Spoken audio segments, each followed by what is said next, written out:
Now, the South African economy has taken a knock over the past few years, growing a tepid 0.6% in the fourth quarter of 2023. This comes as it deals with many factors, including water supply concerns and issues at Transnet ports. One risk in particular is the upcoming national election and concerns surrounding the impact it could have on the economic outlook. And joining me now as we unpack the trajectory of the local economic landscape through the lens of the Indlulamithi Scenarios is the project lead for South Africa, Xolelwa Kashe-Katiya. Thank you so much for your time, Xolelwa. Now, of course, we're looking at referencing the 2030 scenarios, and those were quite interesting because South Africans can really relate because they were named after dance moves. So you have Kwara, Ispujwa, and Naile Walk. If you could just do a quick recap of those, because of course they will be important in terms of trying to decipher the mood ahead of elections. Thank you so much, Sanati, and thanks for having us as Indlulamithi once again. Just a quick recap of those 2030 scenarios. First and foremost is that we align them to the National Development Plan, hence the 2030 in our naming of these scenarios, but also the United Nations SDGs. And those were specific to social cohesion. So the Gwara that you mentioned is a society that is, or a nation rather, that is lawless. There's lawlessness, there's shadow states forming, and the citizenry is completely disengaged and fueled with anger. The other one was about citizens that were walking together, choreographed like that dance move, which is Naila Walk, where we do this dance as a collective while upholding the Constitution as a North Star. Then the last one is a Sipuja, which is a more divided South Africa with the haves and have-nots on either side, with nothing really in the middle. So over the years, we've been measuring which way the country is going. And since 2019, we've been seeing that the country is going deeper and deeper into that Gwara nation, which is the state of lawlessness, disengaged citizenry, and so on. So that's when we decided that maybe it was time to refresh the scenarios, especially since the COVID period, wherein we found that there was an intensification of this pull towards the Gwara, which was really informed by our inequality. So right now, where we are is that we've got a new set of scenarios that we are releasing, and the horizon is 2035. All right. I do understand that, obviously you have these new scenarios, but just looking at, what you have predicted for 2030, the different scenarios, has there anything in the landscape shifted? Because you said that, we've been going towards the Gwara. Has there been a significant shift in the landscape to suggest that we may still be going deeper into the Gwara, or maybe going into another scenario ahead of the elections?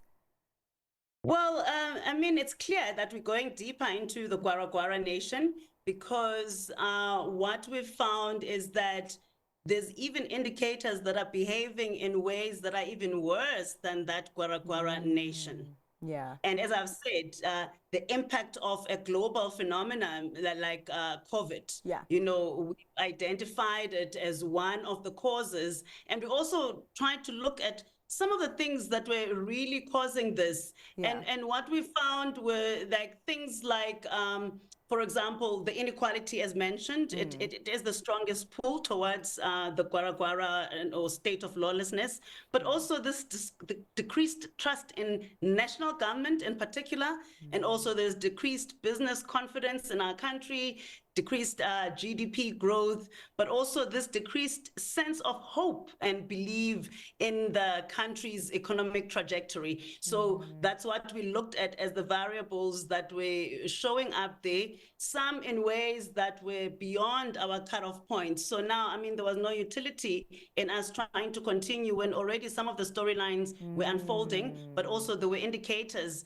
that were worse than the worst case scenario. So we had to shift and then consider a global phenomena such as pandemics and or also this global shift in terms of economic and political powers towards the East, but lastly, also global phenomena such as climate change, technological advancement. So all of those were incorporated this time around so that we're not caught unawares, because we felt that the pandemic really blindsided us, and we should have imagined it. And now this time around, we're making sure that we consider all those things that are external to our country. Yeah, and it's really, really interesting because, I mean, we have seen that, you know, as much as countries have tried to kind of go the nationalist route, for example, as we're seeing the geopolitical tensions, but of course, they are affecting the rest of the world. I mean, just even talking about inflation, where we have a lot of imported inflation into South Africa. So something that we have to deal with,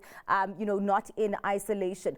But I mean, there's so much that is threatening the economic and political landscape right now in South Africa. And I'm wondering, you know, if there are pillars of hope that citizens are maybe trying to hold on to or should be holding on to, as obviously we are also in this crucial election year.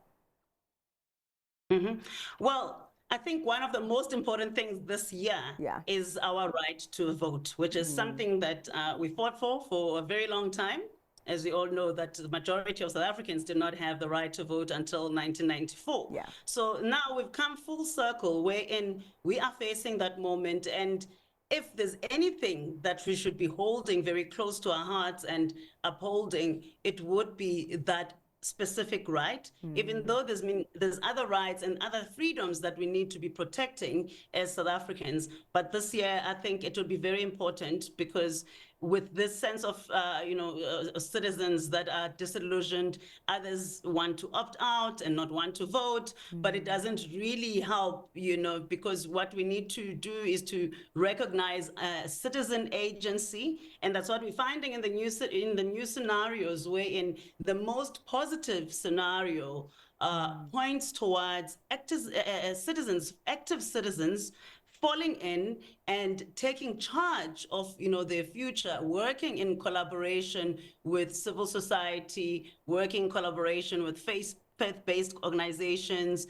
artists and creative industries, and so on. So what we see is something that resembles the 1980s moment, during that build up towards 1994, revisiting that moment as South Africans. But unfortunately, it seems like it has to be triggered by, dissatisfaction or things just getting worse before we get to that moment. We don't see it happening in this 2024 moment, but we see it as a shift that could likely happen around the 2029 elections. But then, we're paving the way for that during this current election that we're heading towards in May. All right. Well, thank you so much for giving us insight into that ahead of the elections. But also really looking forward to chatting to you about the 3 new scenarios for 2035. These not named after dance moves, but after birds. So it's going to be quite an interesting one. Thank you so much for your time, Xolelwa. That was the project lead for the Indlulamithi SA Scenarios, Xolelwa Kashe-Katiya.